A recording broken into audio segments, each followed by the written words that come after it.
गणपती बाप्पा मोरया, पुढच्या वर्षी लवकर या असं पुढच्या वर्षी एक लवकर बोलवलेलं आहे.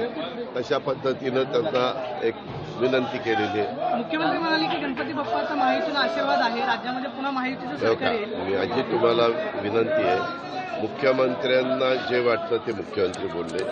माझं स्वतःचं मत स्पष्ट आहे.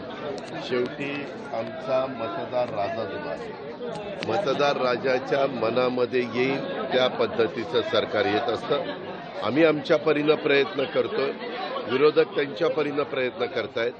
आम्ही चांगल्या योजना दिल्यात.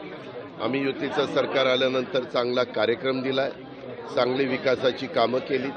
आज केंद्राचं तिसऱ्यांदा मोदी साहेबांच्या नेतृत्वाखालचं सरकार आलेलं आहे.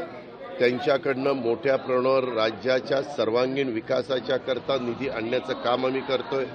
सुरुवात पहिल्याच कॅबिनेटला वाढवणचं ₹1,00,000 कोटीचं बंदर हे आपल्याला मंजूर केलं. काल पण वंदे भारत आपल्या इथनं सुरू झालेले आपण पाहिलेले आहे. नॅशनल हायवेची मोठ्या प्रमाणावर कामं चाललेली आहे, नॅशनल रोडची कामं चाललेली आहेत.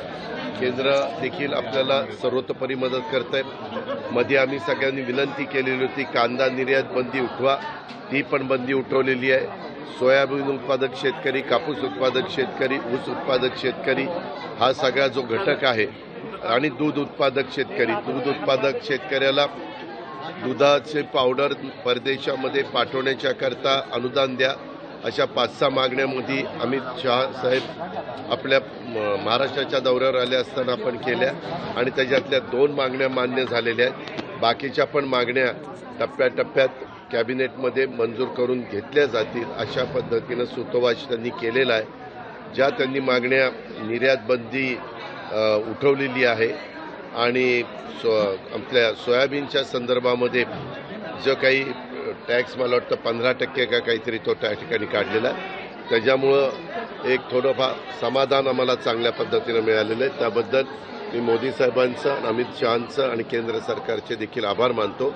परंतु राहिलेले पण प्रश्न आहेत ते पण लवकरात लवकर निकाली निघावेत अशा प्रकारची महाराष्ट्रातल्या शेतकरी वर्गाची, महाराष्ट्राच्या महायुती सरकारची आणि आमची सगळ्यांची मागणी.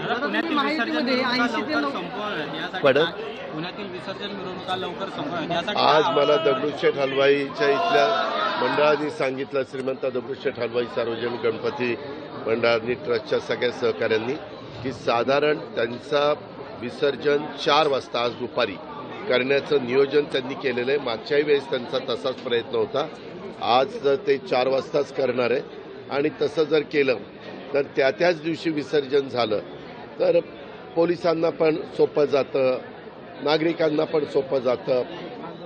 नाही तर 36 तास मिरवणुका लागल्या तरी शेवटी पोलीस पण माणूस आहेत, त्यांना पण भार त्या ठिकाणी म्हणजे बराच काळ ड्युटीवर थांबावं लागतं. 22, 24, 36 तास ड्युटी करावी लागते. तर सगळ्यांनी अशा प्रकारच्या गणेशोत्सवाच्या कार्यक्रमात किंवा कुठलाही त्योहार जो असतो, सण जो असतो, त्याच्यामध्ये आपण पण आपलं जे काही बंधनं असतात त्याचं नीटपणे पालन करावं. कायदा सुव्यवस्था चांगली ठेवण्याच्या दृष्टिकोनातून राज्य सरकारला जी जबाबदारी उचलायची असते आणि आमच्या पोलीस यंत्रणेला जी जबाबदारी उचलायची असते ते पोलीस उचलतातच. तिथं कुठंही काही कमी आम्ही पडून देत नाही. पण नागरिकांनी पण सगळ्यांनी हा एवढा मोठा उत्साह, सगळ्या जाती धर्माचे लोक त्याच्यात इन्व्हॉल्व होतात. पुण्याची तर एक वेगळी परंपरा आहे, पुण्याचा एक वेगळा नावलौकिक आहे. त्याला साजेसं काम पुणेकरांनी पण करावं असं मी आव्हान पुणेकरांना करतो आणि महाराष्ट्रामध्ये देखील तशाच पद्धतीनं व्हावं अशा प्रकारची अपेक्षा आहे. आज गणराय गणपती बाप्पा मोरया, पुढच्या वर्षी लवकर या अशा पद्धतीनं आपण गणरायाला निरोप देतो. आजच्या दिवशी हा असं म्हणला, तो तसं म्हणलं, ते तर आपल्याला उद्यापासून आहेच ना. आणि मी नेहमीच तुम्हाला सगळ्यांना सांगतो, माझ्यासहित सगळ्यांनी कुणीच वेडी वक्तव्य करू नये. जी सुसंस्कृत महाराष्ट्राची परंपरा आहे, जी यशवंतराव चव्हाण साहेबांनी आपल्याला शिकवण दिलेली आहे, त्या शिकवणीतनं सगळ्यांनीच पुढं जावं. जातीमध्ये तणाव होईल, समाजामध्ये कुठंतरी काही अंतर पडेल किंवा राजकीय पक्षांच्यामध्ये ह्यांनी असं म्हटलं म्हणून त्यांनी तसं म्हणायचं, त्याच्यातनं वातावरण गढूळ होतं. त्याच्यातनं कारण नसताना नवीन प्रश्न निर्माण होतात. ते प्रश्न निर्माण करण्याचा कुणीही प्रयत्न करू नये. जे चुकीचं वागतील त्या गोष्टीला माझा विरोध आहेच. मी त्या गोष्टीचा निषेध करतो. दादा माहितीमध्ये तुम्ही लोकशाही मराठी ऐका, पहा, जागरूक रहा.